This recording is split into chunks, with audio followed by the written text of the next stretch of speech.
Bonjour à tous, bonjour à toutes. Bienvenue sur Astroéthique. Bienvenue dans cette vidéo consacrée aux énergies de la nouvelle lune qui se forme dans le signe de la Vierge le 17 septembre. Bienvenue dans un espace de douceur, un cocon de douceur en tout cas, de lumière, de conscience autour de ces énergies qui sont vraiment intenses, mais quand on se relie au cycle de la Lune, au cycle solilunaire, on se relie finalement à notre équilibre yin-yang. On honore le cycle féminin, on honore les valeurs du féminin, que l'on soit homme ou femme, on va à la rencontre finalement de cette bienveillance, de cette énergie à la fois lunaire, vénusienne, de compassion, de justesse. Il y a une quête, un chemin qu'on emprunte et ça permet surtout de vivre l'intériorité. Et cette intériorité, elle est indispensable dans ces moments qui nous sollicitent extrêmement sur bien des plans. Et cette intériorité, elle nous permet de cultiver la sagesse, de prendre du recul. Et je pense que c'est vraiment ce dont nous avons le plus besoin. Donc merci d'être au rendez-vous et merci de me laisser de m'intégrer à vos moments d'intériorisation, puisque finalement quand on se retrouve autour de ces billets de nouvelle lune et de pleine lune, c'est vraiment pour faire une pause et se relier au cycle de la nature, au rythme des 12 saisons zodiacales et aller de plus en plus vers la justesse, un équilibre entre le ciel, la terre et avancer du mieux que nous pouvons, avec beaucoup de joie dans ce beau chemin que nous vivons ensemble, puisque nous sommes co-créateurs, frères, sœurs, de lumière, j'espère. Voilà, c'était ma petite introduction, c'est le fruit de mes réflexions du moment. Enfin, en même temps, ça m'est venu un petit peu là, comme ça, de façon très spontanée. Alors, que se passe-t-il dans le ciel de cette nouvelle lune? Eh bien, c'est une nouvelle lune donc, qui se forme dans le signe de la Vierge et qui est contrastée. Elle reçoit des aspects intéressants. Enfin, les luminaires se placent au trigone du sextile. Waouh, Sandrine, là, ça commence bien. Bon, de toute façon, je vais essayer de ne pas faire trop de trucs astro parce que j'ai une copine avec qui on mangeait hier qui me disait « Oh, j'adore tes vidéos, mais alors, des fois, le trigone, le machin. » Donc, je vais essayer vraiment d'aller à l'essentiel, mais je suis obligée de donner ces repères astrologiques. Les luminaires, le soleil et la lune se rencontrent dans le signe de la Vierge. Le signe de la Vierge nous met en phase avec la réalité. En face du soleil et de la lune, il y a Neptune. Neptune est source en ce moment, sur notre énergie collective, ça apporte une grande confusion, des déceptions, des désillusions, l'impression que nos rêves s'envolent en fumée, la sensation désagréable de perte de repères et de ne pas savoir où on va. C'est aussi l'énergie, Neptune, c'est aussi cette énergie un petit peu ce flou, ce vague au niveau médiatique, le virus qui mute, qui se propage, la contagion, mais en même temps tout ça de façon très neptunienne, et c'est communiqué de façon très neptunienne, c'est-à-dire qu'en fait, c'est un petit peu du grand n'importe quoi, on ne sait pas, c'est pas clair, c'est tout c'est dire et contredire. Donc ça, c'est d'un côté les grandes confusions et surtout aussi des déceptions, des désillusions qui peuvent amener un état de... une vraie perte d'énergie. Parce que, par exemple, quand on a un rêve et que ce rêve ne se réalise pas, déjà, la déception par rapport à un rêve, c'est vraiment... C'est dur à encaisser. Parce que le rêve, ça procure vraiment un super cocktail bien-être dans le cerveau. Et la descente, pas simple. Donc déjà, accepter. Aller dans la voie de Neptune, parce que là, je viens de vous dire, voilà ce qui se passe, mais comment aller dans le sens de cette énergie neptunienne? C'est accepter l'incertitude. C'est accepter que, il y a des déceptions, et accepter que quand on vit une déception, par rapport à un rêve, je vous donne l'info, waouh, là, je suis vraiment pas bien parce que je suis montée très haut. hein, et donc la descente, elle est raide. Donc bon, c'est logique, il faut attendre que ça passe. Hein. Il y a les cycles, 3 jours, 3 semaines, 3 mois. Ça passe, tout passe. Mais surtout, la voie de Neptune, la voie de sagesse de Neptune, c'est une voie qui nous relie au grand mystère, qui nous relie à l'impalpable, à l'invisible, à la beauté, à la grâce, à la magie, mais qui nous rappelle que on ne peut pas avancer en ayant des balises et des repères et de sécurité. Accepter finalement l'incertain. Accepter et trouver une grâce, une beauté, une magie, une poésie dans je ne sais pas où je vais. Donc ça, c'est vraiment l'ambiance globale de cette pleine lune. Enfin, ça fait partie de ce qu'on retrouve. On a un trigone, donc ça c'est un aspect, une énergie positive, entre les luminaires, hein, donc la réalité, hein, les luminaires en Vierge, hein, qui est donc au trigone de Lama en Capricorne. Lama en Capricorne, c'est les 3 planètes lourdes qui sont dans le signe du Capricorne. Et alors les 3 planètes lourdes, j'ai fait un beau... C'est les 3 planètes lentes, mais c'est vrai que ça amène une certaine lourdeur, hein, à notre année 2020, ces 3 planètes en Capricorne. Cependant, là, il y a une forme d'acceptation, d'intégration de ces énergies, acceptation peut-être d'une certaine forme de réalité.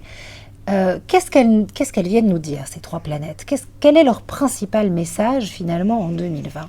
Parce qu'on a l'impression que ce trio en Capricorne, c'est quand même lui, le chef d'orchestre de notre année 2020, c'est surtout Saturne.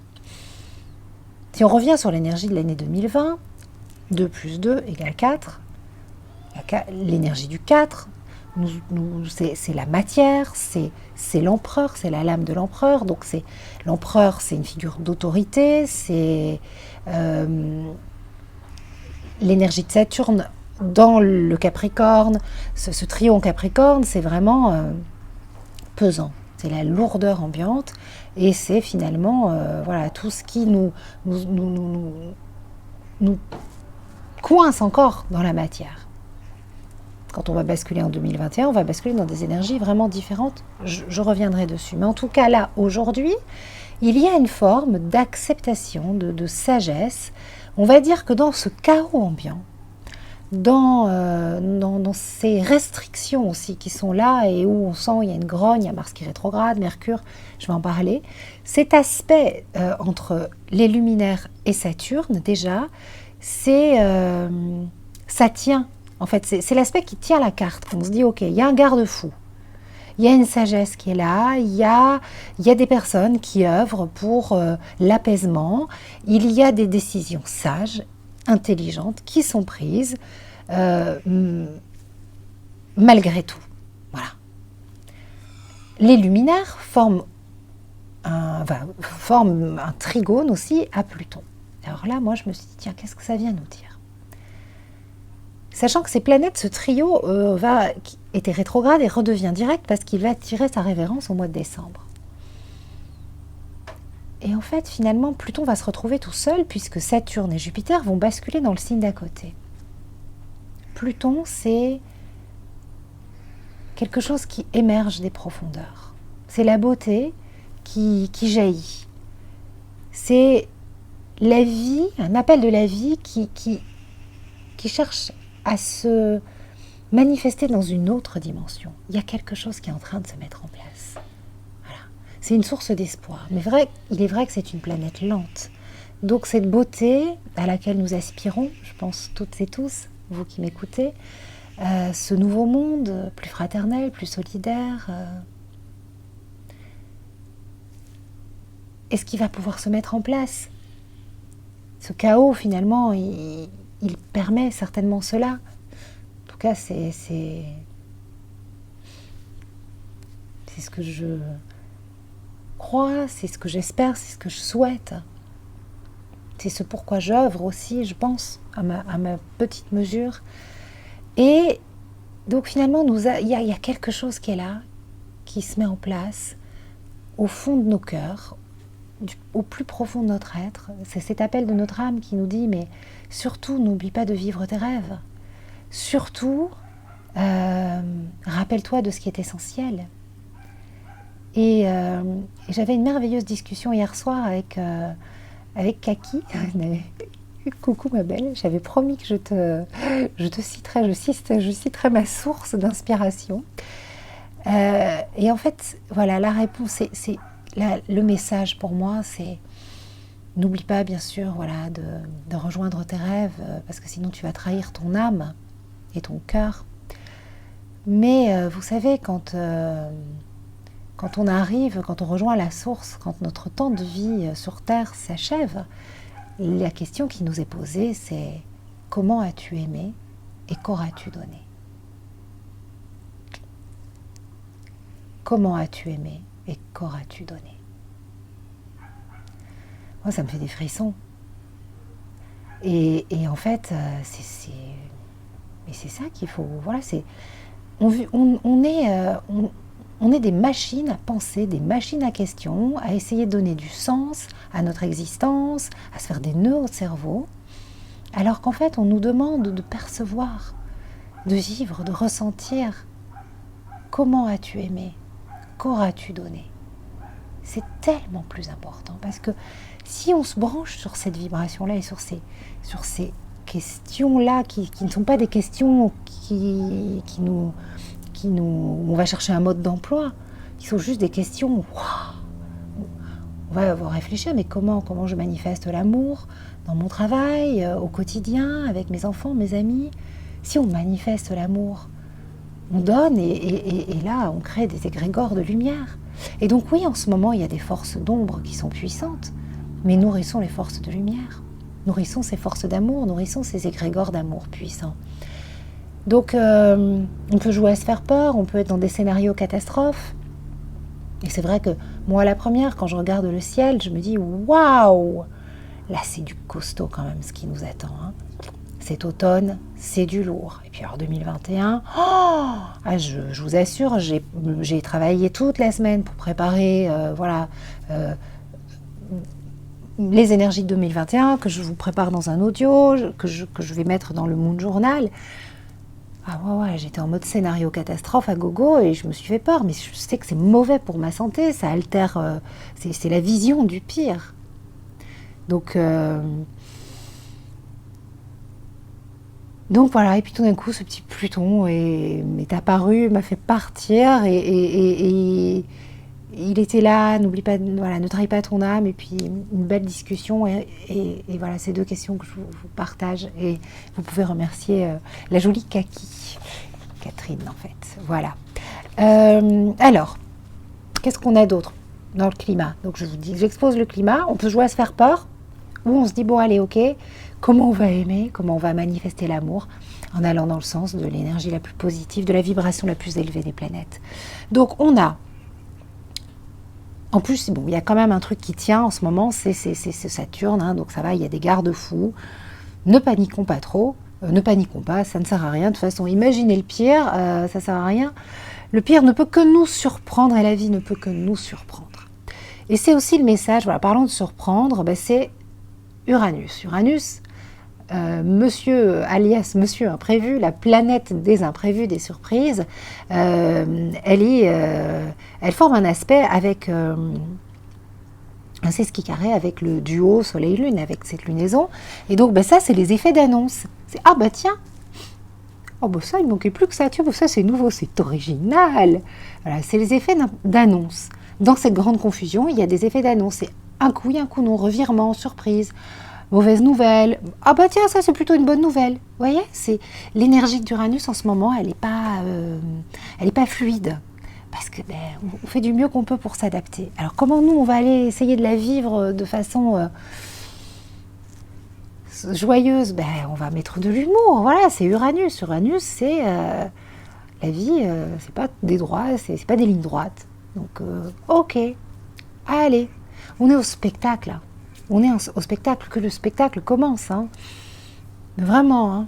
Et puis ces moments finalement d'accueil des énergies, c'est une belle façon de nous mettre au spectacle et de prendre notre sacro-sainte position de témoin lumineux et conscient. Et puis soyons des observateurs amusés de cette comédie humaine aussi. Ça ne veut pas dire que ce qui se passe, il y a de la gravité, hein, mais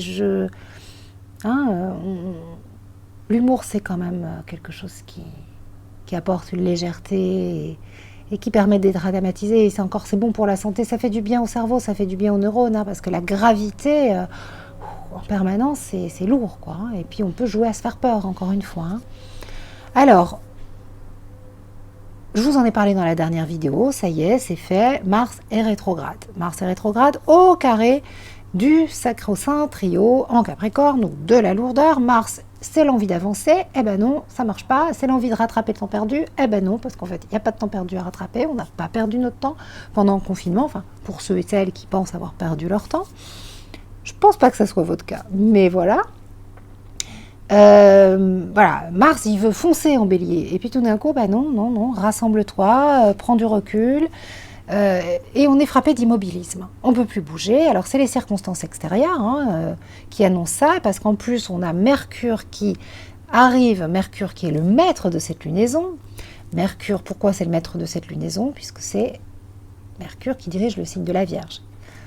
Il est adolescent en Gémeaux, un peu plus intellectuel, et il s'exprime autrement avec la Vierge, mais c'est le maître, finalement, du Soleil et de la Lune. Donc, Mercure, lui, il se place au carré de Saturne. 2 planètes de mouvement, de mobilité.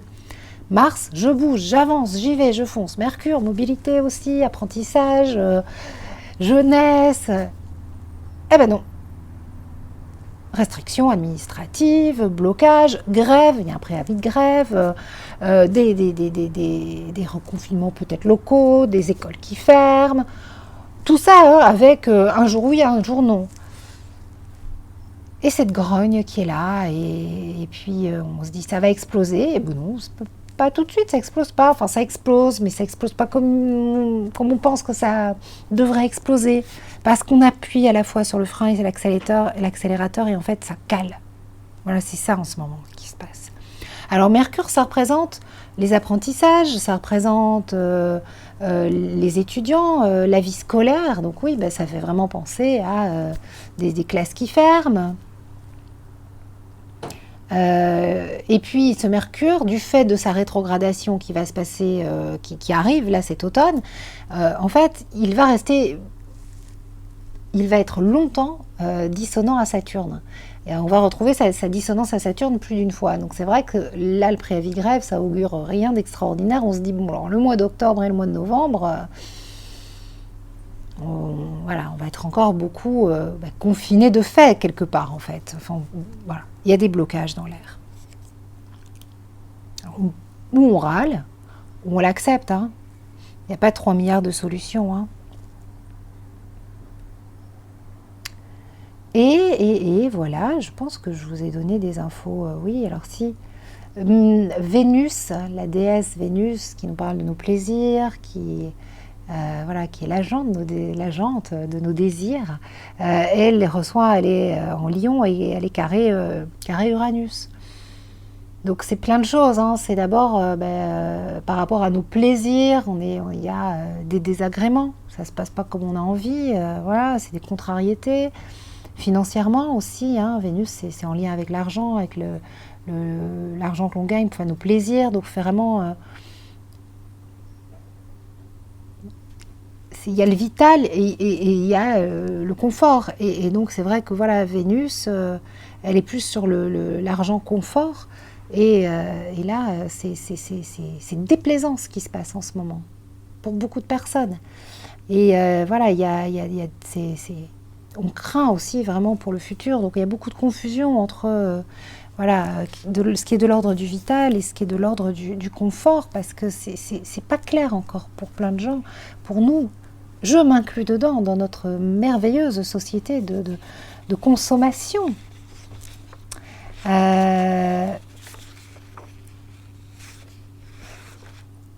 Voilà. Je pense que je vous ai tout dit.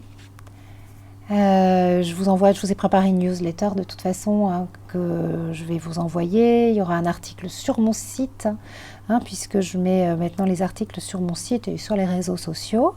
Peut-être que je ferai un audio également, mais j'ai plus envie de préparer un audio sur... je vais voir si j'enregistre ce que je viens de vous dire et ce que j'ai écrit par audio, parce que je sais que vous aimez ça, mais il y a surtout, je prépare un audio pour 2021. Voilà. Oui, alors si, 2021, je vous donne une petite... Alors 2021, déjà, c'est une année R. Hein, voilà, le trio en Capricorne va tirer sa révérence. On va aller vers une vibration beaucoup, pas plus légère, mais il y a du mouvement. Hein. Le 4, c'est figé, c'est dense. 21, c'est la vibration du 5, du pape. Donc émergence d'un nouvel idéal. Hein, du pape dans le tarot de Marseille. Hein. Nouvelle communication. Hein. Là, on est sur des fréquences très élevées. L'énergie est beaucoup plus uranienne. Hein. C'est à lui le maître de cérémonie. Saturne aussi quand même. Révélation de secrets. Et puis des guides qui montent la voie, beaucoup de spiritualité, mais aussi un essor des religions. Donc ça, c'est ce que je peux vous dire au travers du tarot de Marseille, parce que j'aime bien commencer comme ça, et ensuite je regarde au niveau astrologique. Donc bien sûr, beaucoup de planètes une intensité verso, beaucoup d'air. Les planètes lentes jusqu'en 2080, elles vont vraiment se mettre dans des signes d'air, donc c'est la nouvelle ère, c'est le verso, c'est l'émergence des nouvelles technologies. Maintenant, clairement, 2021, ça sera une année spectaculaire et révolutionnaire.